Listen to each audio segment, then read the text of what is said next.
Today we are reviewing this, the Profit system. It's a click and drill easy plug ejector.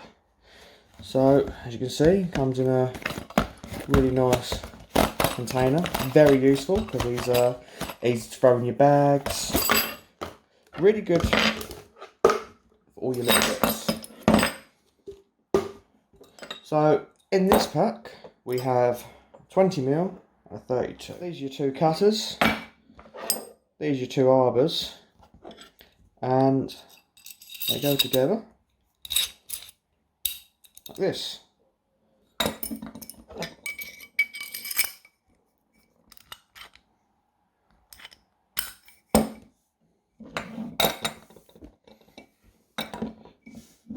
Let's have a look at the smaller one for now. Now, these look like a really nice little system because when you've got them in the drill, the drill will sit here and you can just slide it backwards and forwards, making it quick release. You've also got this lovely little groove where if anything gets stuck, you can use a screwdriver and push it out.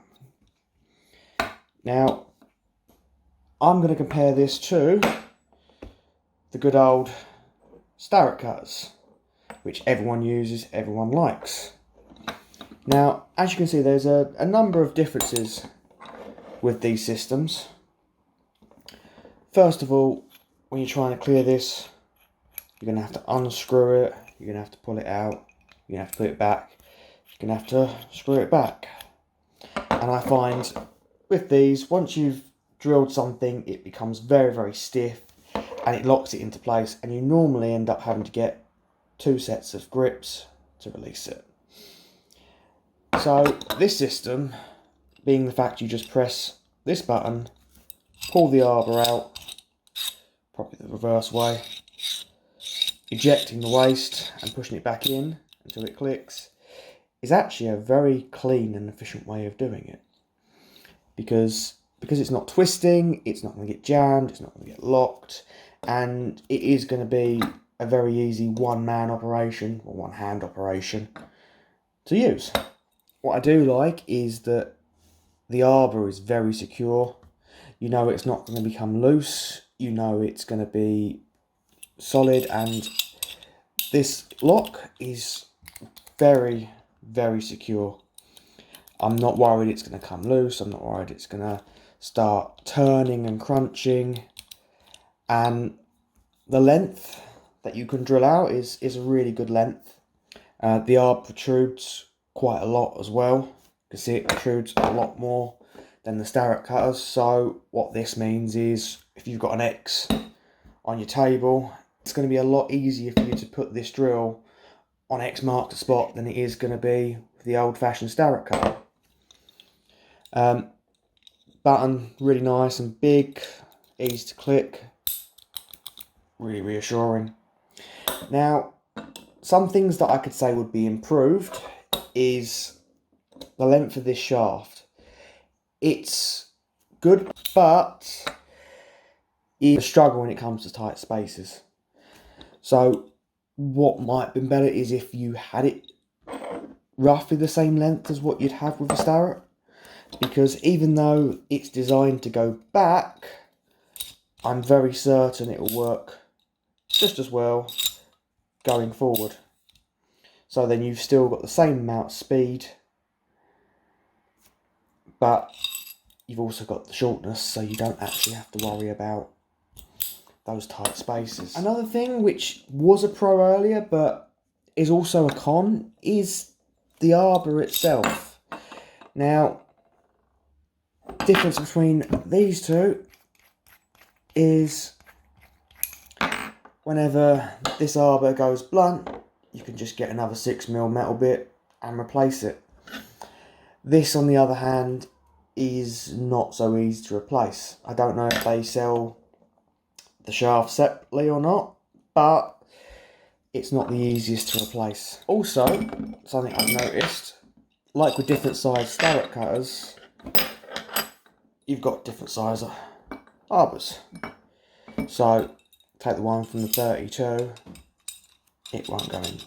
into the 20, and vice versa, because it doesn't lock properly. So this can be frustrating if you use a massive range of hole sizes, but if you're using the odd one or two and you're just using the 32, using the 20, you know, you're probably going to be fine. Would I recommend it? Yes, but only for certain jobs. If you're like me and you're an electrician that goes around, you're not really sure what you're going into, unfortunately it is going to be the Starrett cutter all day long. But if you're a carpenter or a pipe fitter and you know that you're going in and you're making all the holes for your pipes to access, and you know that you're doing 100 holes or 50 holes, then this system's going to be good, because it's going to save time, effort and energy making those holes, because Sparkies generally only use these for a couple of holes here and there, the odd one or two, but other trades will use these a lot more, and if you are using them constantly, it's better to be faster and easier. Another main difference between the Profit system and a Starrett cutter is the amount of teeth. Now this only has one tooth on it, whereas Starrett cutter has teeth all the way around. Now you may think this might be a drawback. Yes, if you hit this one tooth, you most likely do damage the whole thing, whereas with Starrett cutters you can knock teeth off left, right and centre and it will still go.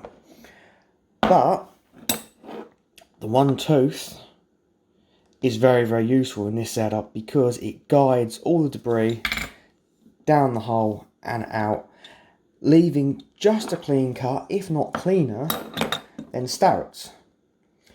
If you look at the case, it comes with this nice little QR code where it gives you a lot more information about what they can be used for, how it was developed. One of the things it does state is you can use these cutters for soft aerated bricks. It does say that it's best to use a diamond cutting drill bit, but it just shows you that these are going to be quite strong, heavy duty, and that if you do want to go through bits of metal after metal after metal, they should hold up, because the walls of the Profit system are also thicker than the Starrett's. This means they should be stronger, harder and have more longevity. This is a new system and it does take some time to get used to. If you can make it to have a shorter shaft, it would be good, but is it the end of the world? No, it's still a really good product, really smart way of redesigning the hole cutter, and I think it's going to be really, really useful.